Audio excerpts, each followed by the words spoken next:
Halo, assalamualaikum warahmatullahi wabarakatuh.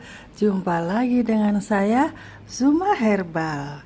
Selamat pagi teman-teman. Ini masih pagi banget, sekitar jam 7-an mungkin.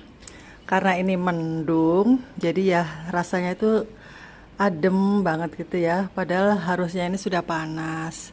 Nah, teman-teman, saya mau kali ini temanya tetap kita akan membahas penyembuhan diabetes tanpa obat. Tapi saya akan menyelipkan sedikit cerita-cerita dan kisah-kisah perjalanan-perjalanan kehidupan kita sehari-hari yang ada kaitannya dengan diet keto. Jadi jangan takut dengan diet keto, ternyata kita itu tambah semangat, tambah seneng. Karena apa? Ada harapan-harapan diabetes kita itu akan sembuh. Nah, ini sedikit saya akan pamer, bukan pamer ya teman-teman ya, ini menginspirasi kalian semuanya. Ini saya lagi bikin dapur di luar. Tuh, ini dapur saya, dapur mungil yang di luar. Lihat tuh, kompornya kecil, ceretnya kecil. Saya tadi habis bikin kopi dengan santan kara, teman-teman. Dan ini adalah yang mau saya masak, sangat sederhana buat sarapan. Ini apa aja? Ini terong yang saya metik dari pohon sendiri loh. Dapat 2. Yang satu saya kasihkan adik saya karena dia yang punya pohon. Jadi ceritanya saya dikasih dia pohon yang sudah berbuah 1, yang satu kecil jadi 1,5. Setelah di sini itu sebulan mungkin sudah gede. Jadi saya petik, yang satu buat saya, yang satu saya kasihkan dia. Sebenarnya sih terong tuh kalau beli di pasar ya murah ya. Tapi karena kita itu nanam sendiri itu beda loh. Beda banget. Pokoknya kita waktu metik itu sangat sayang. Nah, ini cabai hijau juga saya hasil metik di pohon. Ini juga nih. Cabai ini juga di pohon. Yuk kita jalan-jalan dulu ya ke pohon ya. Ini nanti kita masak sama-sama. Masak yang sangat sederhana, siapapun bisa, dan bapak-bapak pun yang sedang sakit pun bisa. Saking gampangnya. Ini teman-teman, ini pohon terong saya. Ini nih yang kemarin saya petik nih. Tuh kan, Bu Yuyun nggak bohong nih. Ini bekasnya. Ini saya petik kemarin. Terus tadi saya ngambil cabenya dari sini. Ini kebetulan sudah habis tuh.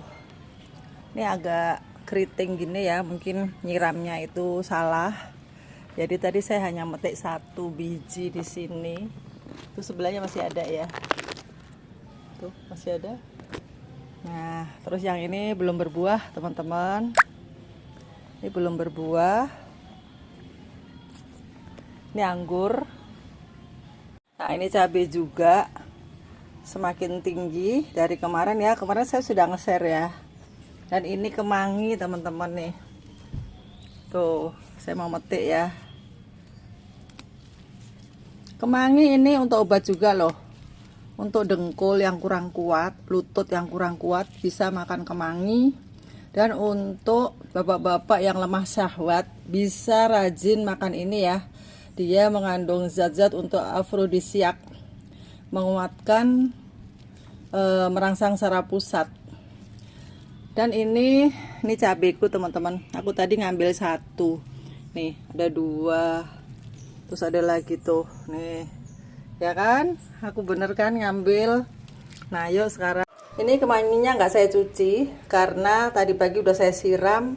Dan kemarin juga sudah saya semprot-semprot dengan garam, air garam, dengan sabun sedikit untuk memperbaiki itunya apa, menghilangkan penyakit-penyakit. Tapi ini nanti saya cuci lagi deh. Ini ada apa nih? Nah, ini terong, kemangi, tomat saya beli, nggak punya pohon. Cabai ini saya beli nggak punya pohon. Dan ini telur sudah direbus, saya simpan di kulkas. Jadi sekarang tinggal nyampur-nyampur aja. Nah, ini pagi ini saya sarapannya teman-teman, sangat gampang. Saya bikin kuenya ini udah lama, sebelum lebaran ya. Malam lebaran saya bikin. Ini nastar. Nastar keto ya teman-teman ya. Tentu saja kita nggak pakai terigu terigu, tapi pakai tepung almond, keju, tepung agar-agar, udah. Kemudian kalau mau gurih bisa tambahi fiber cream, gulanya gula stevia tetes, ini kemarin saya pakainya. Nah itu. Dan ini kopi kapal api, kalian beli aja yang tawar, ada kan, kasih gula stevia sedikit. Kemudian ini saya kasih santan mereknya apa saja ya, kebetulan saya punya merek SUN kalau nggak salah. Ini tadi sebungkus yang isinya 65 ml. Nah kebetulan saya agak susah BAB, maaf. Ini hanya untuk memberi materi aja ya, jadi kita ngomongnya sedikit kurang sopan mungkin ya, tapi nggak apa-apa kan. Nah ini saya minum ini biar lancar. Kalau misalnya nggak mau begini, Anda bisa minum susu flaxseed yang dari saya itu jos banget, cepet banget. Kalau ini saya pas kebetulan saya nggak bawa susu ke sini karena ini rumah yang jarang saya tempati. Ini saya namakan rumah villa, sedangkan saya sehari-hari itu tinggal di ruko, di tempat dimana saya bekerja di situ, online maupun kursus di situ ya teman-teman ya. Nah ini rumah, karena saya lebaran jadi saya tidur di sini berapa hari ini. Insya Allah sih seterusnya saya mau tinggal di sini. Dengan berkebun teman-teman ya, apa kaitannya berkebun dengan pengobatan diabetes? Banyak banget. Berkebun kalau kita itu rajin jam 7 sampai jam 9. Saya praktekkan begitu loh teman-teman, waktu panas itu ya jam 9, kadang jam 10 saya jadi hitam nih. Makanya saya waktu itu diajak anak saya untuk pakai serum, saya nggak mau karena mama masih suka manas-manas. Saya demi penyembuhan diabetes saya biarinlah jelek, yang penting sehat. Jadi teman-teman ya, kita nomor 1 kalau sudah kena diabetes itu kita harus merawat diabetesnya.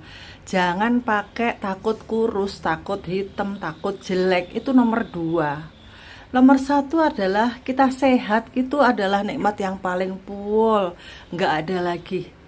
Nikmat dari Allah yang paling berharga itu adalah yaitu tadi sehat.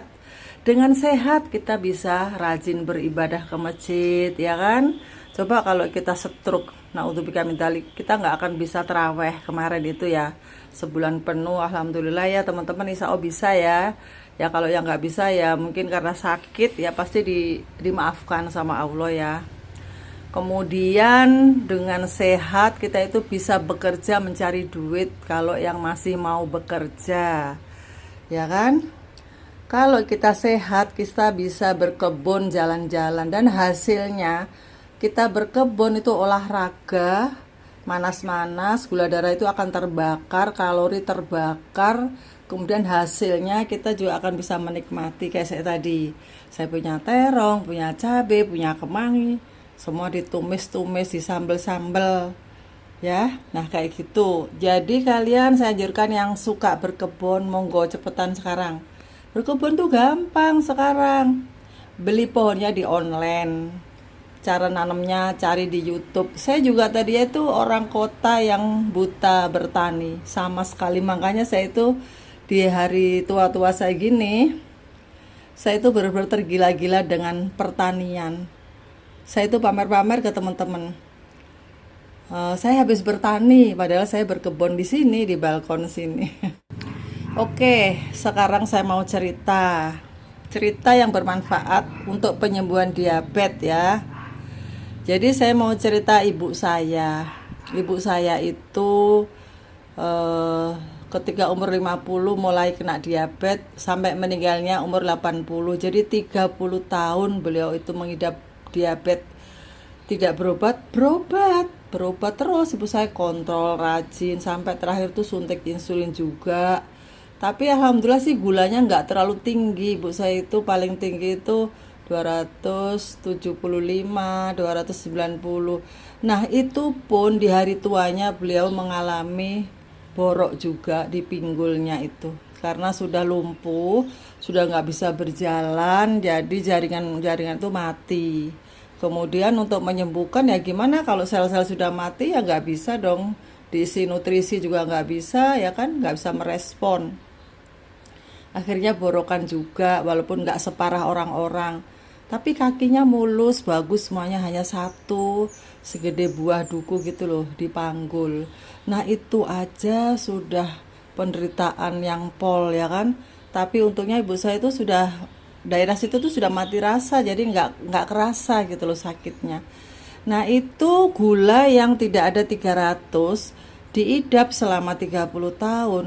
Berobat terus ibu saya itu minum, kalau nggak salah ya, karena yang banyak rambutnya itu adik saya, karena dia suka tinggal di situ, si Bontot adik saya itu. Nah karena saya berjauhan dengan suami, ibu saya memilih tinggal di adik saya. Jadi yang lebih tahu memang adik saya, tapi setahu saya beliau minum Gliben Lamid sehari satu kalau nggak salah. Karena memang nggak tinggi gulanya, normal. Karena minum obat normalnya itu ya. Nah itu dia, tapi kesalahannya itu beliau masih ngarbo karena ketidaktahuannya. Tiap 3 hari sekali, seminggu sekali itu saya bawain pisang, kepok. Terus kakak saya, adik-adik saya itu beliin juga makanan kayak kue-kue yang anyep, yang tawar, seperti kayak kue kering yang isinya abon. Itu karena ketidaktahuannya ya, ibu saya masih makan itu. Saya juga belum tahu waktu itu. Jadi masih ngarbu. Makan nasi masih 4 sendok makan. Karena beliau sudah aktivitasnya itu benar-benar terbatas, sudah nggak bisa jalan-jalan. Karena apa? Karena kakinya itu pernah saraf kejepit juga sih. Jadi pernah saraf kejepit, jadi nggak bisa jalan. Akhirnya ya itu kena neuropati. Terus sakit, kakinya tuh sakit, kalau udah sakit tuh kayak nangis gitu. Itu juga pernah dialami beliau. Itu padahal gulanya itu kalau habis minum obat itu ya paling 175, 195, sekitar segitulah. Tapi itu dibarengin dengan minum obat dokter ya teman-teman, dan suntik insulin sehari 1 kali. Nah itu akhirnya juga tetap aja begitu, tetap borokan. Dalam jangka panjang diabetes itu tetap merusak organ-organ tubuh kalau kita masih ngarbu. Karena begini loh ya, saya sambil maem ya teman-teman ya. Saya pagi ini sarapannya ini aja, karena belum sempat masak, pada lapar, jadi saya makan kue ini. Kue ini terbuat dari tepung almond sama tepung agar, keju, kemudian apalagi ya, pokoknya tepung yang aman-aman aja. Jadi kalian semua itu harus siap kue-kue atau makanan-makanan di rumah yang low karbo ya, supaya kita tidak ngemilnya ke nasi. Nah akhirnya teman-teman ya, beliau ibu saya itu sudah dipanggil Allah dalam bulan puasa tahun-tahun kemarin. Terus nenek saya juga berpuluh-puluh tahun berobat, suntik insulin juga. Di akhir hayatnya nenek saya kakinya itu krepes gitu loh. Jadi kalau dipencet itu keluar air gitu. Kata orang-orang itu diabetes basah ya. Sebenarnya sih diabetes tuh gak ada basah, gak ada kering ya teman-teman ya. Itu karena borok yang tidak sembuh-sembuh, di dalam tuh ada nanahnya gitu loh. Jadi orang-orang itu bilang tuh basah. Sebenarnya kenapa kok terjadi seperti itu? Itu karena pola makan yang tetap ngarbu. Saya tahu banget nenek saya dulu memang sih nggak minum gula, nasinya dikurangin, tapi nenek saya masih suka ngemil nih, belinjo. Saya tahu tuh, saya masih kecil waktu itu ya. Nenek saya suka makan keripik belinjo, tahu kan teman-teman? Nah itu ternyata tinggi loh ya. Pokoknya semua karbo yang kalian makan itu pasti mengandung gula. Terus apa dong Bu makanannya? Nanti kita bahas ya di akhir cerita. Ini saya masih cerita dulu ya. Jadi nenek saya itu masih suka bikin belinjo itu ditumbuk, digoreng dulu, ditumbuk, terus dimaem, dijumputin karena giginya sudah ompong. Masih bisa jalan-jalan, tapi di akhir hayatnya itu kira-kira dirawat sebulan apa 2 bulan di rumah sakit Karangmenjangan, Surabaya. Terus akhirnya disitulah qadarullah, dipanggil oleh Allah. Kemudian nenek saya itu suka bikin bubur, kayak bubur Manado gitu. Beras diaduk-aduk-aduk sama jagung, sama apalah gitu. Yang penting nggak pakai gula. Jadi beliau-beliau orang-orang tua kita dulu sampai sekarang pun banyak yang nggak tahu. Mereka itu tetap makan kentang, makan ubi. Masya Allah ya teman-teman, kalian hati-hati ya. Caranya bagaimana? Caranya dicoba aja. Kalian siapkan di rumah itu harus punya ini ya, alat pengukur darah itu loh. Walaupun itu nggak akurat, tapi paling tidak itu ya sangat penting kita punya. Jadi Anda jangan percaya omongan saya maupun omongan orang-orang yang terkenal, yang medis, yang siapapun itu, ataupun saya Zuma Herbal juga Anda jangan percaya kalau memang nggak ada buktinya. Jadi Anda coba aja makan telo merah, itu dikukus, makanlah 100 gram. Setelah makan 1 jam periksa. Sebelumnya periksa dulu ya gula darah Anda itu berapa. Terus maem tuh, telonya dimaem. Setelah itu diperiksa berapa. Nanti 1 jam lagi periksa lagi. Naik enggak? Kalau enggak naik berarti aman ya. Itu aja pesan saya. Tapi kalau saya pribadi saya bilang itu sangat tidak aman. Karena apa? Karbonya telo itu sama dengan nasi. Tinggi teman-teman ya. Jadi kalau kalian selama ini mengganti nasi dengan singkong itu salah. Catat ya, salah itu. Di kampung-kampung, di desa-desa itu masih begitu. Mbah saya bu sekarang makannya sudah nggak nasi. Terus apa mbak? Sekarang diganti itu polo pendem, katanya polo pendem itu umbi-umbian, singkong, talas yang nggak manis-manis itu bu. Astagfirullah. Terus bagaimana keadaan ibunya sekarang? Ya mbak saya sih tetap aja begitu, tapi masih kontrol terus kok. Terus itu jempolnya, kenapa jempolnya sudah dipotong? Karena borokan nggak sembuh-sembuh. Nah itu sudah tahu begitu, kenapa nggak berusaha mencari penyembuhan yang benar ya? Itu karena ketidaktahuannya. Nah makanya di sini ada juga nih, tadi itu ya, member saya malah izin keluar dari grup. Kenapa pak kok keluar saya tanya. Ya bu karena saya punya asuransi kesehatan dari perusahaan saya yang wajib mengambil obatnya karena diharuskan minum obat. Astagfirullah. Saya dengan tegas, mungkin beliau tersinggung, saya minta maaf ya. Saya bilang gini, Anda sayang nyawa apa Anda sayang duit? Kalau Anda sayang nyawa, ngapain Anda sekarang jadi begitu berubah? Oke lah, Anda boleh minum obat apa saja silahkan, tapi pola makan tetap dijaga, saya gitu. Itu pesan saya ya Pak ya, saya gitu. Jadi jangan terus sayang asuransinya, sayang akhirnya minum obat lagi. Karena yang sudah-sudah ya semua tubuh itu beda ya teman-teman ya. Saya sendiri dan teman saya sendiri ini yang pasien saya ini sudah lama ya, udah 2 tahun. Beliau itu gagal ginjal karena minum obat sekresek. Tiap bulan tuh kresek itu penuh dengan obatnya dia. Akhirnya gagal ginjal. Dokter sendiri juga sudah mencanangkan atau memperingatkan ya, jangan terlalu banyak minum obat ya. Dokter juga mengingatkan begitu kan. Bolehlah kalian boleh mau pengobatan apa saja, mau minum keong atau minum apa itu under-under. Ada kan yang katanya orang under-under atau terapi akupuntur. Apa aja silahkan, yang penting pola makan dijaga ya Pak. Itu pesan saya gitu. Jangan sampai mentang-mentang disuruh perusahaannya mengambil obat, langsung minum obat itu terus gak diet-dietan. Karena banyak banget ya cerita itu, banyak banget. Nenek saya, tante saya itu gendut. Ya gitu, makannya itu loh gak mau jaga gitu. Itu aja ya teman-teman ya pesan saya.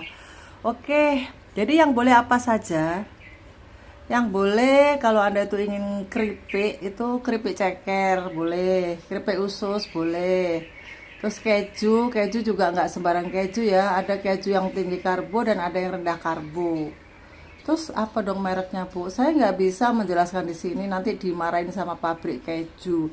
Jadi kalau Anda ingin tahu keju apa yang aman buat orang diabetes, saya silahkan Anda ikut diet mentoring di Zuma Herbal. Nanti dibimbing makannya sehari-hari, pagi, siang, sore, apa aja yang boleh, apa aja yang tidak boleh, itu nanti dibimbing semuanya. Diberi materi-materi yang sangat syarat ilmu penyembuhan diabetes tanpa obat. Tapi kalau Anda ada kanker, liver, yang lain-lain tuh harus minum obat ya. Dan kebetulan saya seorang herbalis, jadi obat saya ya herbal. Tapi saya nggak membenci medis, karena medis juga sangat dibutuhkan, juga bagus ya, cocok-cocokan. Semua sembuh itu dari yang di atas, kita hanya ikhtiar. Oke teman-teman, sekarang kita mau masak ya. Kita mau masak di dapur luar ya. Nah teman-teman, aku mau mulai. Nyalakan api, bismillah. Kita kasih minyak 2 sendok. Ini wajannya seadanya ya teman-teman ya, namanya juga di villa ya, bukan di rumah saya sendiri. Jadi sendoknya juga sutilnya pakai ini, wajannya juga hitam, nggak apa-apa ya. Yang penting kualitasnya kan. Bawang-bawangnya. Ini saya nggak pakai tripod ya, jadi ini yang sebelah kiri megang kamera, namanya juga masih sementara. Terus sesudah wangi, ini saya ngajarin bapak-bapak ya, masaknya sangat gampang ya Pak ya. Ya Pak Haji, banyak banget nih Pak Haji yang gabung di sini, alhamdulillah. Kita aduk-aduk lagi. Kalau numis terong itu apinya yang gede aja ya, biar bagus dan cepet mateng. Kalau misalnya takut gosong, boleh nanti ditambahin itu. Ini saya suka pedas, jadi saya kasih ini kemanginya nanti aja ya. Ini semuanya sekarang. Kalau mau dikasih telur boleh tuh, boleh banget. Nah ini kita aduk-aduk sampai layu ya. Udah wangi, boleh kita kasih air kira-kira 100 ml lah. Nah kita tunggu matang, kalau perlu ditutup, tapi ini saya nggak punya tutupnya ada di rumah. Nah ini sudah mau matang. Ini saya nggak kasih garam karena ini saya pakai ini bumbu Indomie rasa ayam bawang. Tadi itu saya kasih bawang putih 1 biji doang, terus bawang bombaynya separuh doang. Nah ini kemangi, lalu kita aduk-aduk lagi. Nah ini saya cemplungin telur yang saya bawa dari rumah kemarin, udah saya rebus. Terus kita masak lagi ya, campur di sini. Kalau misalnya kalian suka daun jeruk, boleh tambahin daun jeruk, serai boleh, jadi rasanya tuh kayak laksa. Atau ini tambahin santan juga boleh ya, karena ada kemanginya, jadi laksa deh, laksa Betawi kan gitu kan bumbunya.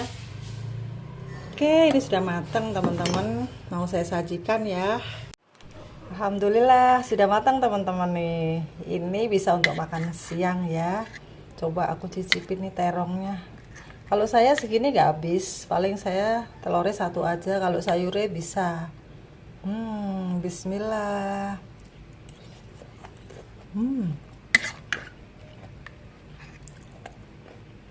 Enak. Tapi ini kasinan sedikit ya teman-teman, jadi bumbunya Indomie itu separuh aja ya, karena dia ayam bawang, jadi kan asin tuh, perlu kuah banyak. Kalau kalian nggak suka kuah, ya bumbunya separuh aja. Kalau kalian suka bumbunya banyak, pakai Indomie goreng aja gitu. Oke teman-teman, semoga menjadi inspirasi bagi kalian semuanya yang males masak.